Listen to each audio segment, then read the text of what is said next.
Welcome to the Hollywood Scholar. I'm Jed Morgan. With award season upon us and the ramping up production of The Last of Us Season 2, we're getting a lot of the controversy of Last of Us back into the zeitgeist, back into the news cycle. And of course, they're bringing back the old narrative that a lot of the criticism of the show was born out of homophobia and nothing more, nothing less, which is entirely inaccurate because people like myself who criticized episode 3 in particular weren't doing it because of homophobia. We weren't doing it because it was merely a gay love story. We had legitimate reasons why, and yet we were called homophobic just for having any criticism whatsoever. There were legitimately people on Twitter saying you cannot criticize this episode whatsoever because it is a gay love story, and I firmly reject that statement or any statements like that. If you tell me I can't have critiques or objective criticism of a piece of media, whether that be television, movie, or anything else, because of the diversity and inclusion parts of the story, I'm going to laugh in your face and criticize it to the utmost degree.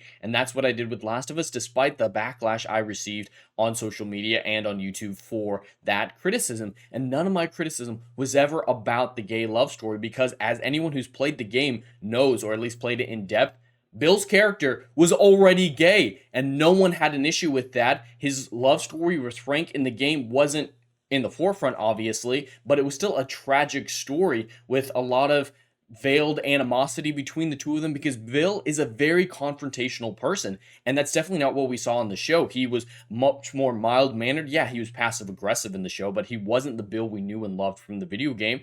And I believe part of that change in his character was because they didn't want to show a gay character in such a negative light. But Bill in the game was a great character, and he was gay. We knew about it. We knew he was in a relationship with Frank, and nobody cared. The criticism of episode 3 in particular was because it derailed the entire narrative of the show. Last of Us is about Joel and Ellie. We don't need a spin-off episode about this love story, be it gay or otherwise, that has very little to do with Joel and Ellie's story. So the controversy that I'm referring to right now that has been brought back into the forefront was because of Nick Offerman at the Spirit Awards ceremony, where he received an award, and in his acceptance speech, he talked about the homophobic hate his character received. Now, I've never seen any legitimate homophobia when it comes to this. I've seen a ton of legitimate criticism be labeled as homophobia by the Twitter weirdos, by the studio, by Neil Druckmann himself, and that's all I've ever seen. So if you can prove to me that there was any actual homophobia, I would love to see it. But just like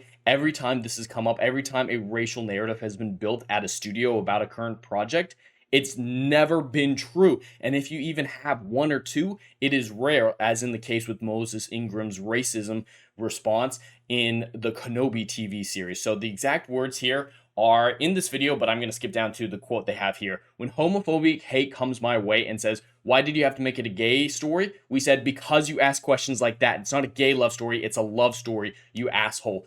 That's a problem, because he's saying they specifically made it this way to criticize, to contradict who they saw as homophobic. They're like, you know what? We could make a good story that's about, the main characters and have an episode about the main characters, or we can use this to own the chuds, as I've seen many Hollywood creators say. That was an ulterior agenda in the making of this episode, of the forefront of this episode, making it the way it was, which is just revealing what we always knew about that episode. It was never about the story. It was never about Joel and Ellie or The Last of Us or storytelling in general. It was about giving us a message. And that episode, even in and of itself, if it was just a standalone episode, I still believe is terrible, because it's so boring, pointless. In the middle of an apocalypse, yeah, we're gonna go antiquing because we're gay. That's not a stereotype at all. Or the very smart prepper dude, he's going to, not let his traps take care of the enemy assaulting his base. He's not going to keep in a sniper position, taking out the people attacking his base. No, he's going to walk out in the middle of the street, illuminated by fire, unable to see his opponents, but they're able to see him very well without cover, and then he's surprised why he gets shot.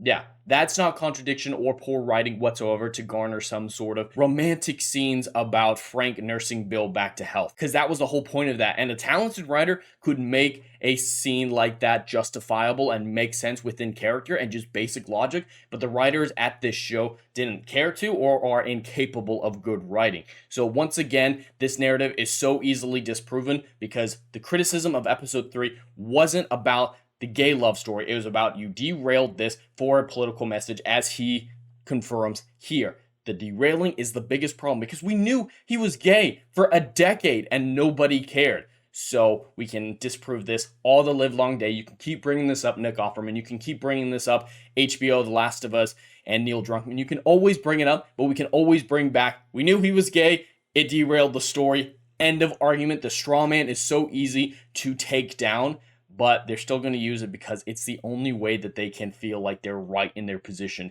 is to straw man their opponents to such a degree that it's unthinkable to even listen to their criticism, so they don't have to feel like they were wrong in this situation, as they so often are.